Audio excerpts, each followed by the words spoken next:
Good afternoon. It's Tuesday, August 4th, 2029, and this is the Finance, Budget, and Personnel Committee meeting.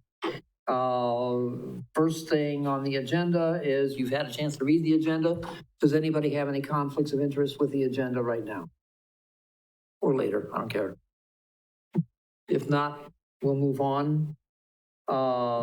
Citizen comments. This is the portion where we ask citizens if they have any comments to make about things that are troubling them about the city, and they can stand up and say what they need by first identifying themselves, by coming to the podium and identifying themselves. Are there any citizen comments? If not, we'll move on. The consent agenda. In the consent agenda are the minutes of the July 21st, 2020 regular meeting, the bills and the payroll, and the monthly position control report. I just have a quick question for Jen on the position control report. Am I reading that we've got, what, 2 vacancies in Public Works? An equipment operator 1 and a 2? A 1 and a 2, yeah, got it. Okay, thank you very much. So that's what's on the consent agenda. What are your wishes? Motion to approve. Second. Moved by Nick, second by Tom to approve. Discussion? If not, all those in favor say aye. Aye. Opposed, so carried. There are no items removed from the consent agenda, so we'll move to the request to recommend approval of resolution number 2020-32, reversing the action taken in resolution 2020-13 and terminating the temporary suspension of late fees imposed on unpaid sanitary sewer charges during the COVID-19 pandemic, presented by Steve Barg, City Administrator. Steve, go ahead. Yeah, I think we yank your glasses off. Yeah. Microphone on. For some reason, my computer's not playing well with me right now, but that's okay. I think I know this one pretty directly.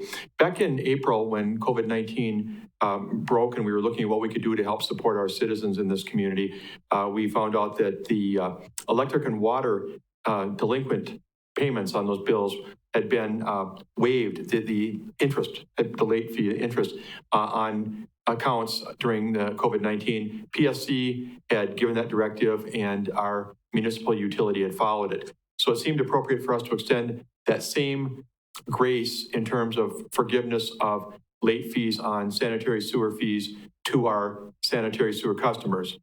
We did that, and with the understanding in resolution 2020-13, which is approved by the council, that if and when conditions changed, we would look at terminating that suspension. Well, we've gotten word that the PSC has now directed municipal utilities to reverse that and begin reimposing electric and water late fees on those accounts. And that began as of July 15th that they could do that.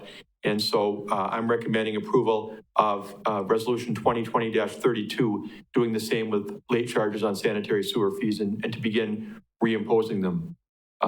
We still have a pandemic going. We don't dismiss the fact that we're dealing with COVID-19.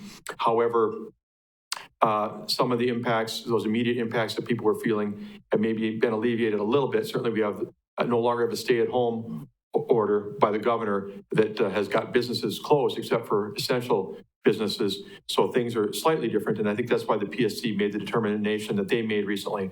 So with that in mind, I would recommend that the committee recommend council approval of resolution 2020-32, terminating that suspension of late fees on sanitary sewer accounts. Motion by Wetzel, second by, Nick. Or you want to be recognized? Okay, thank you. Please talk. Thank you. I've heard rumblings of the potential of reintroducing a possible hiatus on late fees. I don't know that that's going anywhere, but of course things are not what they were maybe a month ago. And do you anticipate that potentially will come forth? And if it does, do you anticipate that we might once again look at suspension of fees, or is this kind of a done deal? Let's just get moving again, business as usual. You're hearing that discussion is happening at the Wisconsin Public Service Commission level? No, I've heard, I don't recall exactly where I heard the rumblings happening, but I had heard that certain entities were looking, or maybe it was more at a governmental level, maybe making recommendations of suspending those fees. Again, just rumblings, it's nothing firm. But I guess my question is, do you anticipate if things continue to, if things get worse, do you anticipate that you might come forth with another suspension, or will you just pretty much wait until the PSC makes a decision? My anticipation would be that we only come back asking for suspension to be reinstated would be if we end up with something similar to the safer at home order that was put in place by the governor initially when COVID-19 broke. It's that particular order that, closed many businesses and resulted in people losing their jobs or being furloughed. I'm not saying everybody's back to where they were before, but that type of action, that type of order would perhaps bring us back to the table, I would think. So something very drastic. Correct, something of that nature. Thank you. Nothing further. Anybody else? I guess speak on this. I have a couple of real concerns about it. Number one is it was just last Friday that the extended unemployment payments of $600 per person or per week, I'm sorry, were expired. And nothing's been done about that. Nothing's been done to renew it or replace it with even a smaller amount. And the concern is now what's going to happen when those folks who are getting the minimum of unemployment are now hit with these utility bills. That's one point. The second point is that this is tied to the water, basically to the water. Our water and sewer bills, are the same. Right. We don't meter the sewage going out, but the way they do it is, of course, you're billed for your water. They do meter your water, and the assumption is what you put in the house comes out. So I think I would be inclined to go along with the water utility if they saw a bump in the delinquencies. Mm-hmm. I'd be willing to go back and revisit this at that time. I think this is premature, but I think the water utility was premature in reinstating it. But we'll just we'll go with it, and then I think Tom and I will have to speak at the utility if it doesn't work out. I definitely have concern, as you and Tom do and others do, about the plight of our residents who are struggling with the effects of this pandemic. I do think it would be useful and helpful for us to be in sync with the electric and water utility treatment, that we'd all be one. And I would assume that PSC would revisit this situation if they, again, got word of the fact that more significant restrictions were coming and things were becoming more dire. But I do think there's a benefit from all of us being together since we built together. Is there any further discussion? If not, all those in favor of recommending for passage to the Common Council Resolution number 2020-32, please say aye. Aye. Opposed? Rebecca? Yeah. Okay, thank you. Okay. And the next order is the request to approve revised job description for Administrative Assistant 3, Public Works, presented by Jen Rinku. Jen, go ahead. Thank you. So in September of 2019, we had revised the Public Works Administrative Assistant 3 position to include administrative support for the clerk's office, assessing, and finance. And it was really part of us moving into this new building. We had a longer-term employee retire and wanted to rescope the position to see how it could best meet the city's needs from a customer service perspective. So throughout that time, the position is a Public Works position today. It reports up through the Director of Public Works, Dan. And so Dan met with the employee regularly to kind of monitor the work and see how things were going throughout the course of his time here. The incumbent that we have in the position recently resigned. And upon his notice, we met with him to better understand kind of what was going well, what wasn't going well, was there additional capacity in his positions, and actually did a fairly large group meeting. So the clerk's office, finance, engineering, myself, development services, and public work all met to understand the scope of the role. Ultimately, what you see in your packet is a revised job description. Really, the key change that we have with this is we'd like to move the primary reporting structure from the Public Works Director to the clerk's office. We just feel that with the location being in that customer service area of City Hall, that might be a better and more efficient way to manage the position. However, it would still be a shared position between the clerk's office and primarily public work. But as you can see in the job description, we've added a lot of additional duties. So they do help finance, they do help the assessing office, as well as the clerks in public work. So what you'll see is that we've revised the percentages that are associated with the job duties. We've cleaned up those job duties a bit in terms of clarifying things for customer service duties and election functions. We've added some newer duties to the position, such as processing licenses, and then they had a small amount of additional capacity at this point, and so we've added some additional human resources assistants, more clerical type work to that role. So based on the changes, the overall scope of the role doesn't appear to change. We don't feel it's necessary at this point to resubmit the job description to McGrath for evaluation. But what we're looking for is for the committee to approve a revision to the job description so we can go forward and recruit for this position going forward. What's your pleasure? I'll make a motion to approve the job description. Motion by Nick, second by Wetzel. Discussion? How many administrative assistant threes do we have, Jen? Well, we have a variety of they're actually administrative associates, and I misspoke on that. It's administrative associate, and we've got Public Works, Development Services, Street Division, Wastewater Division, and then we have some positions that don't, fire as well, PD. And then we have some additional positions that are somewhat similarly related, but have more specialties. So our deputy clerk would fall into that, our administrative associate too.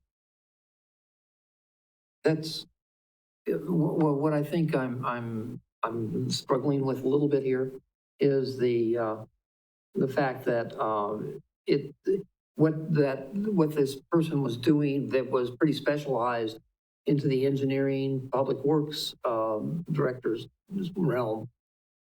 And yet it looks like what you've done is you changed it to be more of a floater to cover for the other administrative personnel at the front desk. Is that what you've done here?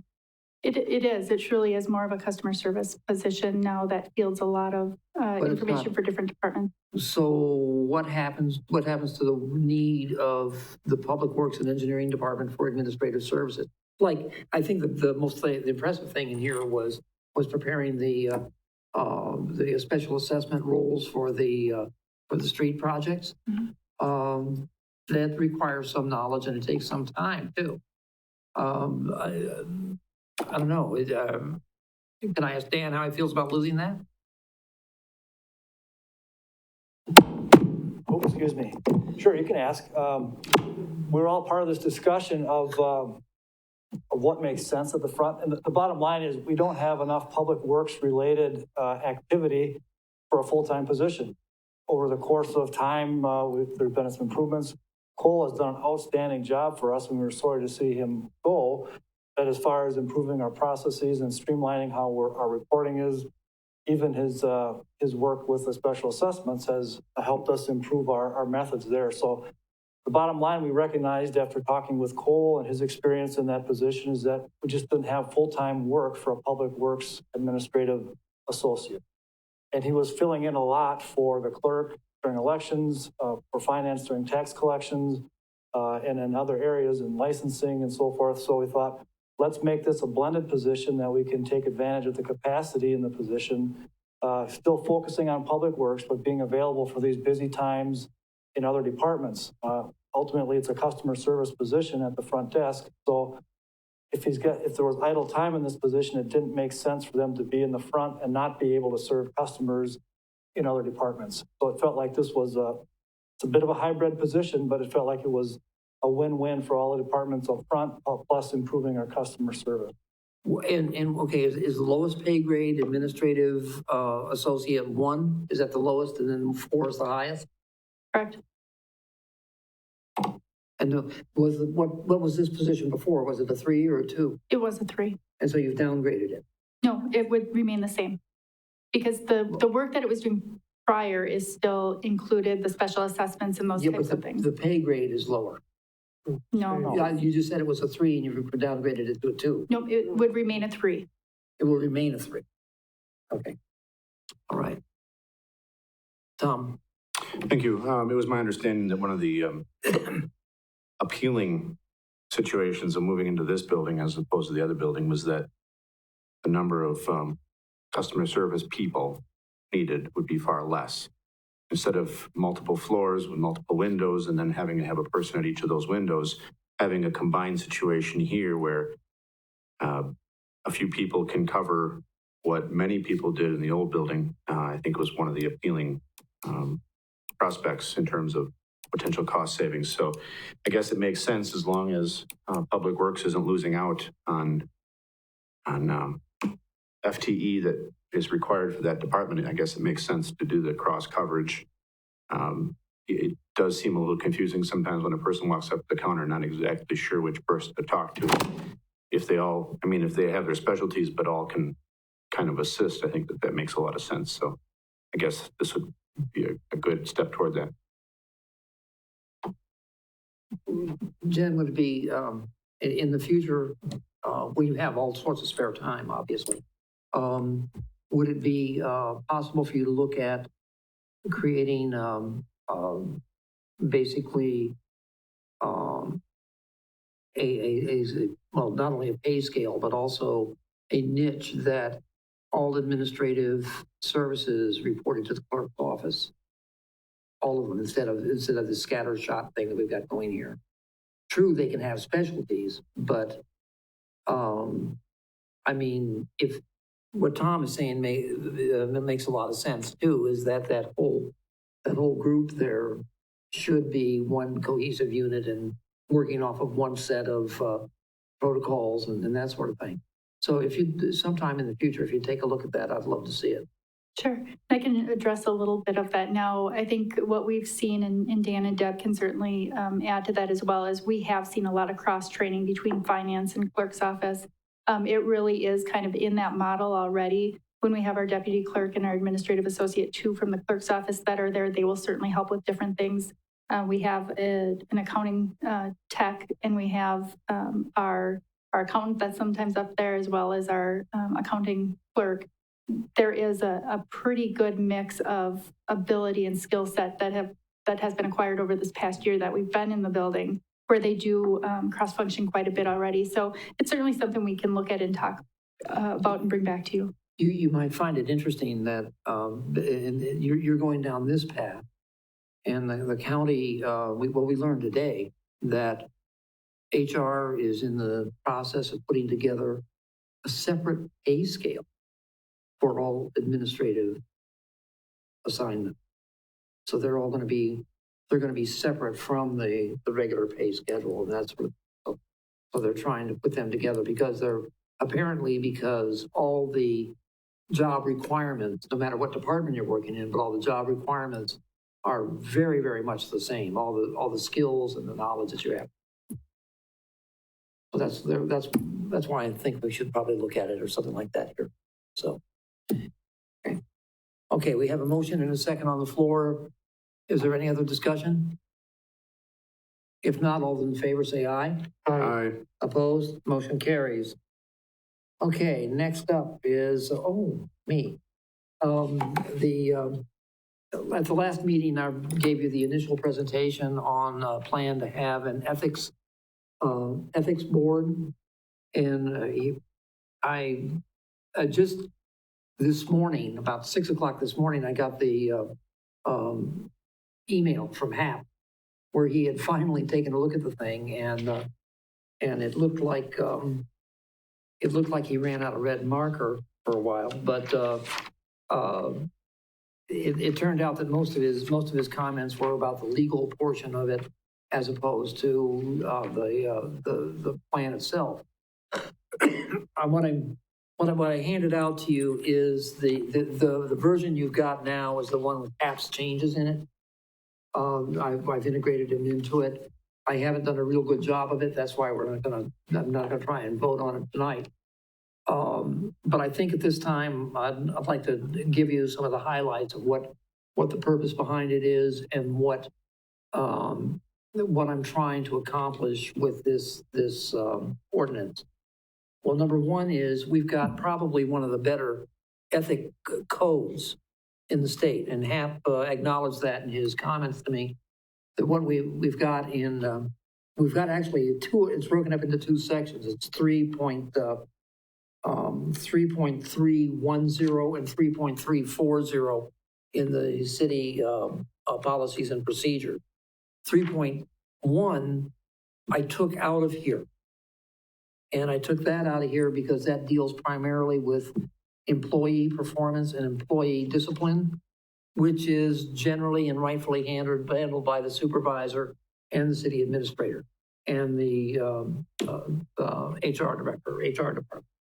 The other one can more broadly apply to elected officials and people who hold city positions who violate the code of ethics in 3.340. But there isn't any real, and there was no enforcement mechanism in there. There was no saying, okay, if you do this, this is who decides whether it was right or wrong. This is what they do to get investigated and whatever. Steve gave me seven ordinances to look at. And they ranged anywhere from just one-liners, like the city council will hear complaints, to some very detailed things about creating an ethics board, and then spelling out what powers and duties they had and how they would do it. I opted for trying to put together model one after those more detailed models. And the reason I did that is because we've had experiences recently where we were doing things pretty much for the first time, and we were doing it pretty much without any guidelines. So basically, I wanted the guidelines to be more clearly spelled out and more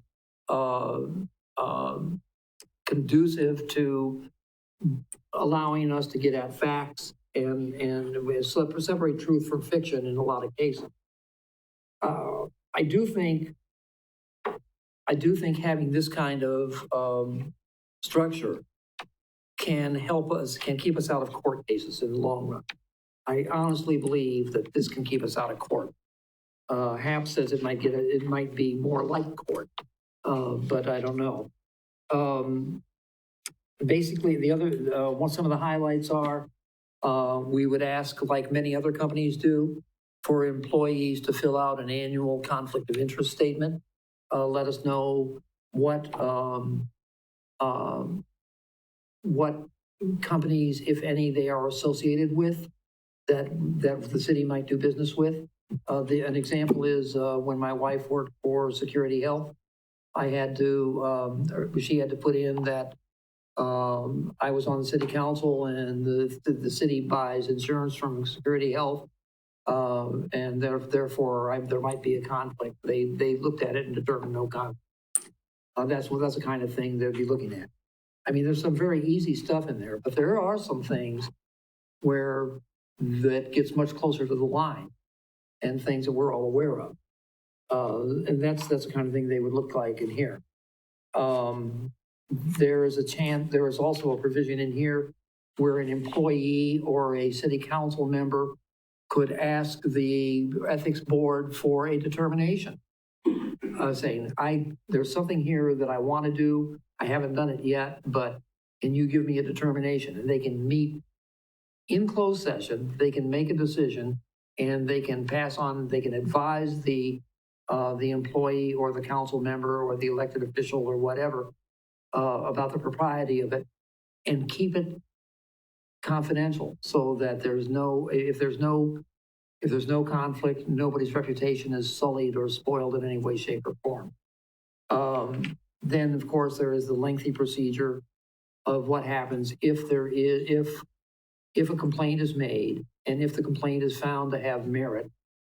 And there's a process to go through, a short process to go through to determine whether or not a written complaint has any merit.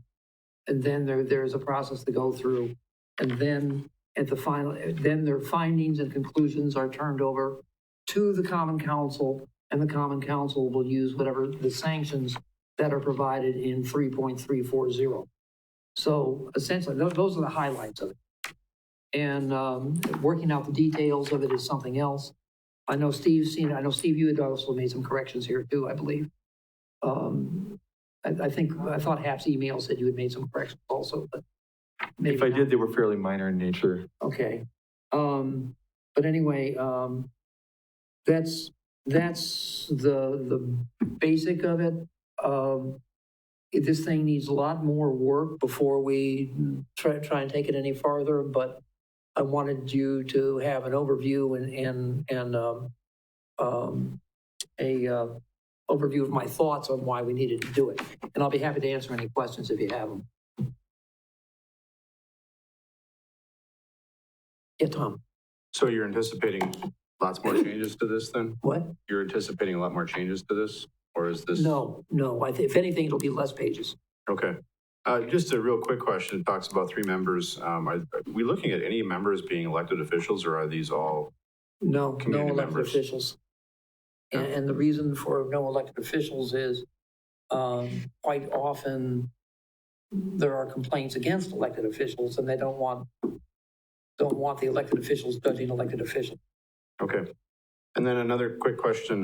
This is something that would be applied to everybody who serves in any capacity, including all of our committee members of every committee. That is something that had me change and work with.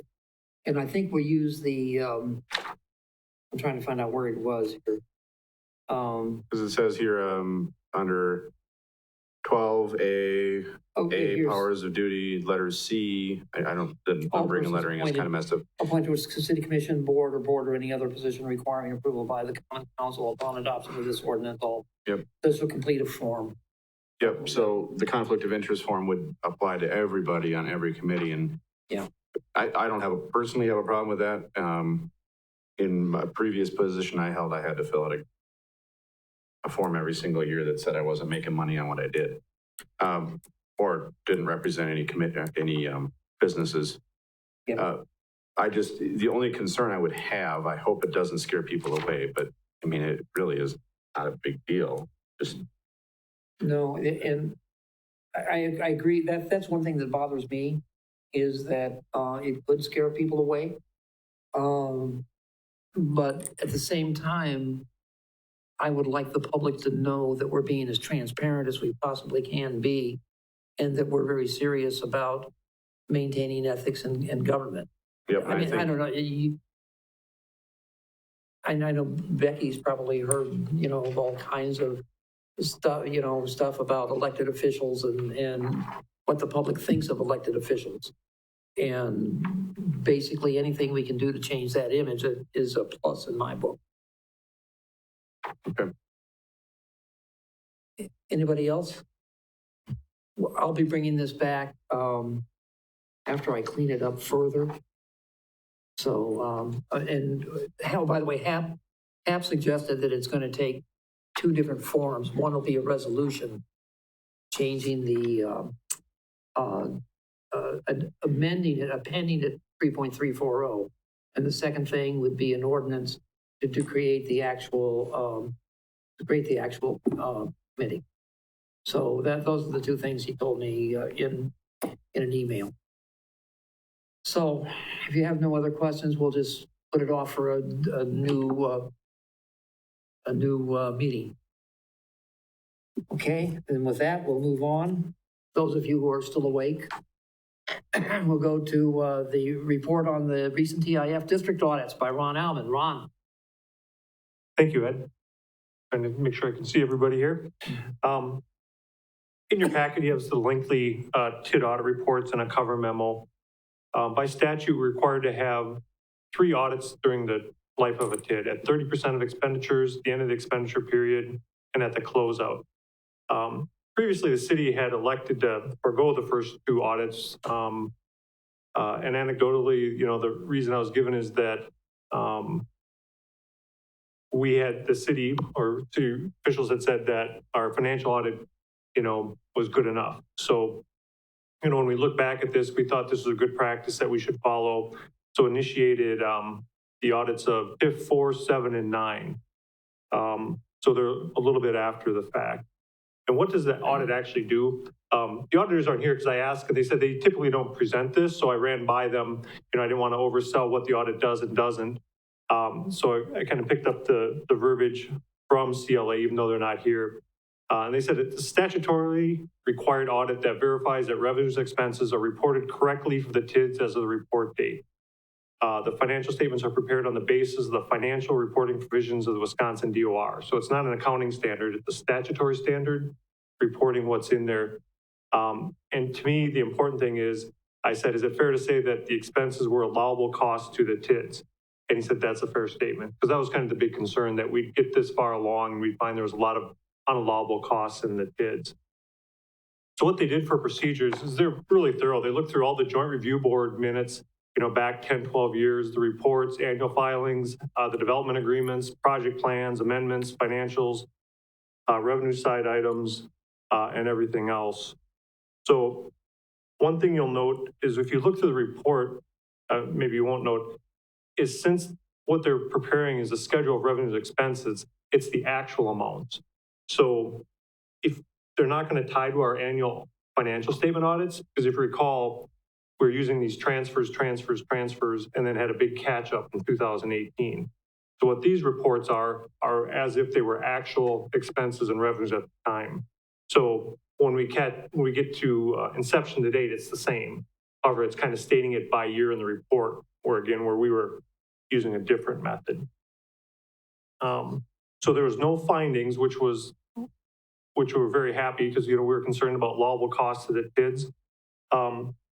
They did find one item, even though it wasn't a finding, they found that when they tied out the revenues for every year, and this happened in 2009, is that TID 7 was basically shorted $175,000 in revenue. So what happened was there was some refinancing and some amounts got on the TID 7 debt schedule, but they actually never received the revenue in the financial statement. So to contrast that into what we did is we started at the debt schedules. We cleaned them up a little bit and we adjusted everything to those debt schedules. This step even went further back and said basically when debt was issued, did the revenue get on that? Another way to say it is that the debt schedule we started with was off because the TID wasn't credited correctly. So that amount was $175,884 in debt proceeds that should have flowed to TID 7. So that's going to result in a transfer from our debt service fund to TID 7 to make everything equal at that point. So if you look at the status of the audits, so we selected, Josh and I worked together on this, so we selected these audits for 4, 7, and 9 because they came due in the normal course of business in 2018, 2019. So they're the current ones. And if you look, TID 2 and 2.5 are still outstanding. So they have had neither the 30% audit or the end of the expenditure period audit. So now that we've kind of gone through a test run with these, I did request that CLA schedule those, the TID 2 and TID 5 audits. And hopefully we'll have good results too. So I guess I'll open it up for questions. If you had a chance to take a look at the report, what it means, any questions you might have.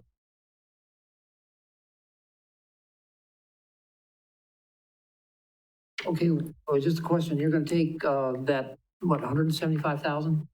You're going to take that out of the debt service fund? Correct. Is that going to leave, is that money already committed to something else? Are we going to have to levy to make up for that 175,000? Well, the debt service fund is already negative. This will drive it more negative. So, it would have been, I guess, there's no good answer, but, hopefully it would have gone the other way. So it's part of it, just kind of adds to our deficit problem, doesn't help. So the good news, I think, is that the deficit in the debt service account is not all due at one time. We can carry, are you saying we can carry a negative balance in that for any period of time as long as we make the debt payment? Correct. So to separate a couple things, yes, we're fine with our debt payments. We have sufficient cash. We're making our payments on time. That's not a concern. The deficit balance in the debt service fund eventually is the responsibility of the general fund. So anytime I look at it, I combine the two. So eventually, the general fund will have to cover the deficit in the debt service fund. And that's something we'll likely do before the end of the year to net it back out to zero. Because it's kind of an unusual situation to have a negative amount in the debt service fund because you levy for your actual payments, you pay them, and in most normal situations, it zeroes out. So let me guess that we're gonna take the money out of fund balance. Correct, yep. So that's what I'm saying, if you add the general fund balance and the debt service negative fund balance, you have to kind of consider them together at any point in time. And, well, I'll be anxious to see the figures because that fund balance has fallen well below what the parameters that the council set a long time ago for it to be. And I think we're gonna have to really bear down on that. But did you have any idea what the total amount of the deficit in the fund balance or in the debt service balance is? Sure, it's a little over $1 million, like $1,004,000 at the end of 2019. But then again, we had a budgeted deficit in 2020 also as we're trying to recover from these issues. And I suggest the next thing we do is contact the city forester and have him plant a money tree in the front yard. And I guess I would add to that, this is one of 3 informational items we bring to finance and the council. So I'm sorry, the next one is, so we do an annual debt item, which is next on the agenda. We do a fund balance item and we do a TID annual report. So they're kind of the 3 big annual report outs we do. Okay, so there being no other questions, you're still up. You didn't lose your place. All right, let me find my notes on the next item here. Okay, as I mentioned, this is one of the 3 informational report outs we started on debt, fund balance, and TIDs. And the other 2, the fund balance and the TIDs, will be coming up fairly shortly. And if there's anything else you ever want to hear about it, just put it in the upcoming agenda items. We'll do some research. If you want to know how something works, a fund works, where it's at, we're glad to cover it. And I like having this discussion because anytime we talk about a debt, a lot of the answers start with it depends. Are we talking about general obligation debt, total debt, who's paying for it, what's the source? Because there's a lot of separation between the numbers that you don't usually see. So if you look at the memo, the first item we have listed are the general obligation, the GO debt. GO bonds are backed by the credit and taxing power of the entire city, as opposed to kind of the revenue from a given project. So they're backed by the full faith and credit of the city. And what you don't see is for each of those debt issues listed, some of it may be attributable to TID, some may be attributable to the EMS service. So behind each one, there's kind of a breakout of who's actually paying it that we kind of get to a little bit later. So below the line on GO debt, there's 2 additional items.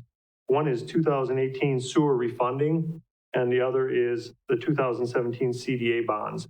These are not general obligation debt. They're called revenue bonds because they are tied to one source of income, and specifically the fees of the wastewater department for the first one, and second, the revenue of the TID in the second one.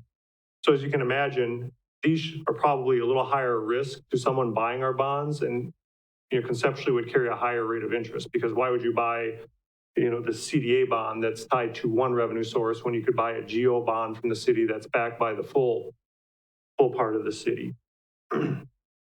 So the GO, I show the calculation there that we're at 57.7% of our limit. We still have some debt capacity. And what I show in parts 3 and 4 to me are the more important parts, like who's paying the debt. So we have 49 million of GO debt, but who's actually paying for it? So if you look through the lists, you see a couple things that our TIDs are 25% of general obligation debt, or 27% of the total debt. So all the things listed as TID, EMS, wastewater, they have a different revenue source. The general city is tax levy, taxes. So when we get to the bottom, about 72% of our debt is actually city levy-funded debt. So in the discussion part, just kind of point out a couple trends. And the purpose of kind of talking about these things is because our total debt number might be going down, but it might be for different reasons. So number one, our TIDs and our enterprise funds don't have any big borrowings on the horizon. So you should be seeing them paying down. So all our TIDs are kind of in a mature state. Wastewater is doing really well. And bullet point number two is they actually have 2 payments left, even though they have about 2.5 million. It's just 2 payments, 21 and 22, and our wastewater enterprise fund will be debt-free, and Sam's doing a great job with them. The third item just kind of again points out that the debt service is funded by tax levy for all the things labeled city and levy. There's where I state that the deficit balance as of 1,004,666 as the end of 2019, before we add to it with some 2020 deficit. And the sixth point is, part of our plan is to get back from this deficit this year is in our 2021 budget is we're going to try to hold the general fund to 2.5% growth, which we think is kind of the cost of living number. We put it out to our department heads a budget manual that kind of says general rules for budget increases. So then we'll take the first look we'll take is any function that's over that 2.5%, we'll try to reduce that down. And the second part of the levy equation is the amount of debt that we incur. So our initial goal for 2021 was $3.1 million. And currently, and I have an updated version of the CIP, so the actual number is $3,756,000 is our current borrowing. So we're about $656,000 in new spending in 2021 over what we had hoped for the debt. And the key there is that it's all levy debt. It's all levy funded debt. There's no EMS portion. There's no TID portion. There's no wastewater portion. So we just want to keep that in front of you. So as we move into 2021 budget, kind of point out we're pretty good chunk over, what I had set for a borrowing goal. And that borrowing goal is a little bit arbitrary. I set it at $3.1 million because it's a number lower than we typically borrow, and it's an amount lower than the principal and interest we had paid off in 2020. So that's where that number came from, and our current approved number is well over that. I think the only other thing is that we have the 2021 borrowings coming in. Interest rates still look great. That's one thing in our favor. And we'll be back with Ehlers to talk about sale of bonds. Any questions at all on any part of this? I'm glad to answer them. Anybody?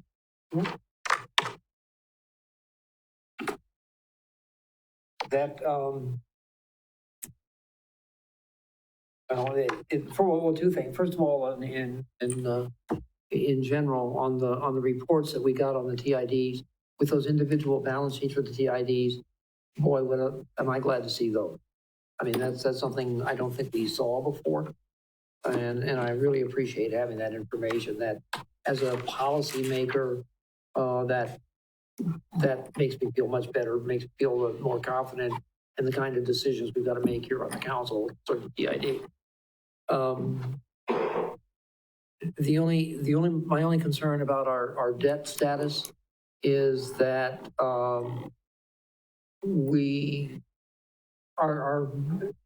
I think our equalized value, our base from which we do the GO funding, is relatively flat. And even beyond that is limited. Even if it were increasing, we would be limited on how much we could do by the cost of new construction and some other factors in the levy limits themselves. So I always cringe when we spend money, and this must be the money day, because that's what I did at the county this morning with their CIP, and it was seeing the numbers like this makes me cringe. I think the one that's going to really make you cringe is when the county decides to borrow between 62 and $75 million for a new jail, which is on the agenda. So, and that's because people, when they pay their taxes down here, because they get their tax bill from us, we're going to get blamed. So, anyway, but I don't have any other questions. Anybody else? So that'll bring us to the favorite part of the agenda, and that's suggested items for future agendas. Anybody got anything? Okay, and that being the case, we'll declare the meeting adjourned. Thank you.